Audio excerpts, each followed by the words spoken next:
মই এইবাৰ প্ৰকাশ দাস মই আপোনাৰ ওচৰলৈ আহিছোঁ ঠিকে আছে খুব এটা শক্তিশালী পদক্ষেপ ল'বলৈ আপোনালোক আগবাঢ়িছে আৰু মুখ্যমন্ত্ৰীগৰাকীয়ে এটা কথা কৈছে যে বিৰোধী আৰু শাসক পক্ষ শাসক বিৰোধী উভয়ে বিৰোধীৰ সমৰ্থনত পূৰ্বতে সমালোচনা কৰিছিল বিৰোধীয়ে কিন্তু এইবাৰ সহযোগিতা বিচাৰিছে বুলি মুখ্যমন্ত্ৰীগৰাকীয়ে কৈছে তাৰ পৰা এটা কথা গম পোৱা গ'ল যে হয় যিমানেই আমি যোৱা কাৰ্যকালত দেখিলোঁ বিভিন্ন সময়ত ড্ৰাগছ বিৰোধী অভিযান চলিছে লাখে লাখে কোটিয়ে কোটিয়ে ড্ৰাগছ দহন কৰা হৈছে বিভিন্ন সময়ত ড্ৰাগছ সৰবৰাহকাৰী জালত পৰিছে ড্ৰাগছ আসক্তক আটক কৰিছে কিন্তু মুখ্যমন্ত্ৰীগৰাকীৰ আজি এটা কথা স্পষ্ট হ'ল যে হয় এতিয়াও ম্যানমাৰেদি অসমলৈ ড্ৰাগছ সৰবৰাহ হৈ আছে আৰু বিৰোধীৰ পৰা এক প্ৰকাৰ সহযোগিতা বিচাৰিছে সকলোৱে মিলি এটা শক্তিশালী পদক্ষেপ ল'বলৈ আগবাঢ়িছে আচলতে আজি অসম বিধানসভাৰ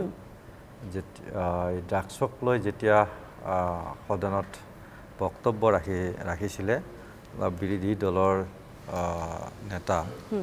আমাৰ জাকিৰ হুছেইন ডাঙৰীয়াই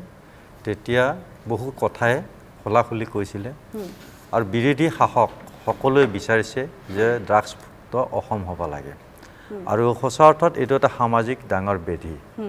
ই কাৰো এজন দুজনৰ সমস্যা নহয় সমাজখনৰ এটা সমস্যা আৰু প্ৰতিটো পৰিয়াললৈ যোৱা এটা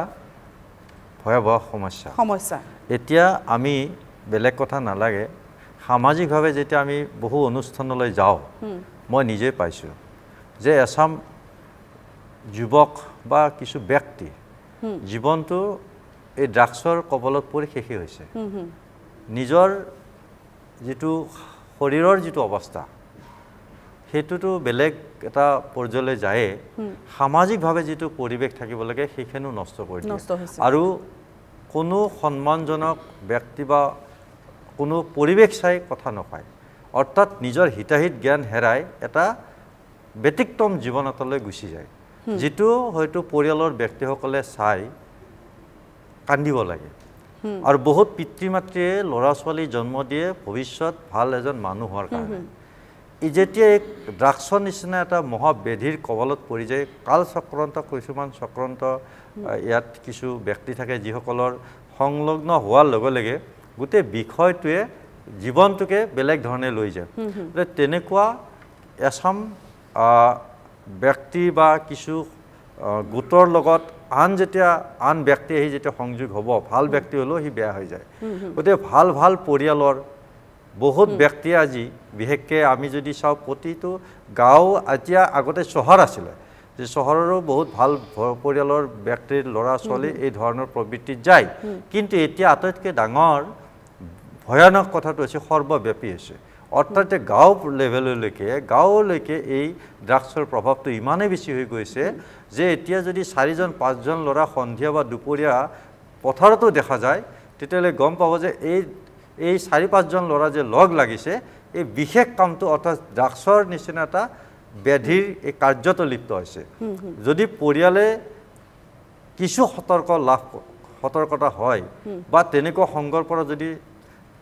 প্ৰথম অৱস্থাৰ পৰা আঁতৰাই আনিব পাৰে তেতিয়াহ'লে কিছু আচলতে সকলো পক্ষই কিন্তু আজি বিধানসভাত এটা কথা ভাল হৈছে যে আজি বিধানসভাত বিৰোধী শাসক সকলো MLA মন্ত্ৰী বিধায়কে আজি স্বীকাৰ কৰিছে যে এই বিষয়টো আমি সকলো উমৈহতীয়াভাৱে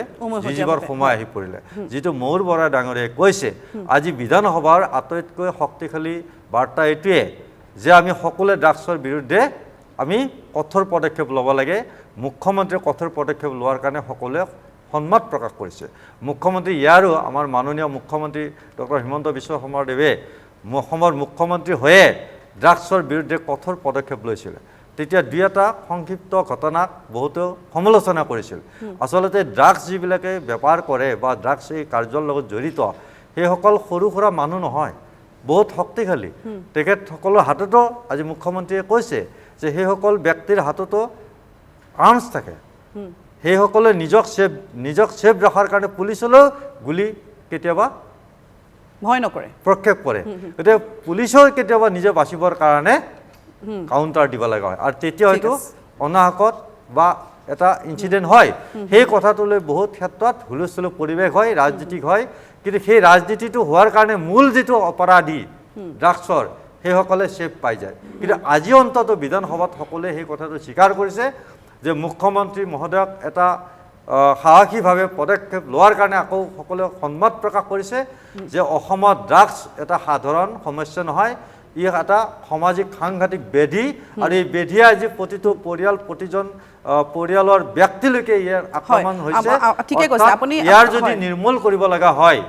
তেতিয়াহ'লে এটা সামাজিক এটা আন্দোলন হ'ব লাগিব, সামাজিক সচেতন হ'ব লাগিব যে ড্ৰাগছ খোৱা ল'ৰা বা ড্ৰাগছ খোৱা ব্যক্তি দেখা মাত্ৰে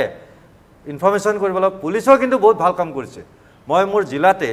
আমাৰ আৰক্ষী অধীক্ষকগৰাকীক মই যেতিয়াই এই ড্ৰাগছৰ ইনফৰমেশ্যন পঠাইছোঁ বা কোনোবা ড্ৰাগছ সেৱনকাৰী ড্ৰাগছ বিক্ৰী কৰা মানুহৰ নাম যেতিয়া মই হোৱাটছএপত পঠাইছোঁ তুৰন্তভাৱে এই ব্যক্তিক গ্ৰেপ্তাৰ কৰিছে আৰু জেললৈ প্ৰেৰণ কৰিছে। আৰু কিছু এনেকুৱা ব্যক্তি আছে যিসকলে এতিয়াও মনে মনে বা চুৰ কৰি এই কামটো কৰি আছে। মই আহ্বান জনাওঁ যে গম পায় সামাজিক দায়বদ্ধতা থাকিব লাগিব আৰু সেই বিষয়টো লুকঢাক নকৰি, কাৰণ পিছলৈ কিন্তু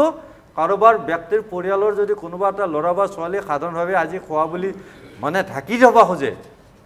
মানে সন্মান যাব বুলি ভাবে, তাৰ পিছৰ পৰিণামটো বহুত বেয়া হয়। সেইকাৰণে ড্ৰাগছ সেৱন আৰম্ভ কৰা গম পোৱাৰ লগে লগে সেইটো প্ৰতিৰোধৰো ব্যৱস্থা হ'ব লাগে। আৰু যিয়ে বিক্ৰী কৰা যি ধৰণৰ ব্যৱস্থা, এই বিক্ৰীৰ লগতো যিসকলে জড়িত, সৰবৰাহৰ লগত জড়িত সেইসকল ব্যক্তিৰ বিৰুদ্ধেও লগে লগে পুলিচে ইনফৰমেশ্যন দিব লাগে। সকলো পুলিচক মই দুখ দিব নিবিচাৰোঁ। বহুত পুলিচ আছে, আৰক্ষী বিষয়া আছে, এই বিষয়টোলৈ বহুত কঠোৰ। আৰু মই নিজে মোৰ জিলাৰ আৰক্ষী অধীক্ষকগৰাকীকো মই সেই বিষয়ত মই ক'ব বিচাৰিছোঁ, তেখেতেও যথেষ্ট এই বিষয়ত কঠোৰ কিন্তু কিছুমান থানাত হোমগাৰ্ডলৈকে কিন্তু আমি লক্ষ্য ৰাখিব লাগিব। দেখাত হোমগাৰ্ড কৰে, এই গোটেই নেক্সাছটোৰ লগত জড়িত হৈ থাকে, যিহেতু টকা পইচাৰ গোটেই এটা কাৰবাৰ, টকা পইচাৰ লগত কাৰবাৰ হোৱাৰ কাৰণে বহুত ক্ষেত্ৰত এই ড্ৰাগছৰ এই বেপাৰীসকলে সেই পইচা দিও মানুহক প্ৰলোভন দিয়ে, যাৰ কাৰণে ক্ৰমাশে পৰিসৰটো বঢ়াই নিয়ে। মই ভাবোঁ আজিৰ বিধানসভাৰ যিটো কঠোৰ সিদ্ধান্ত, সকলোৰে সৰ্বসন্মত যি সিদ্ধান্ত, অনাগত দিনত পুলিচৰ ফ্ৰী হেণ্ড যেতিয়া পাব সম্পূৰ্ণভাৱে, মই ভাবোঁ কম দিনৰ ভিতৰত এটা ড্ৰাগছ, আচলতে ড্ৰাগছে ইমান দূৰলৈকে শিপাইছে যে আচলতে চুকে কোণে আমি ময়ূৰবা মই আকৌ সুধিম, আপোনাৰ ওচৰলৈ আহিম।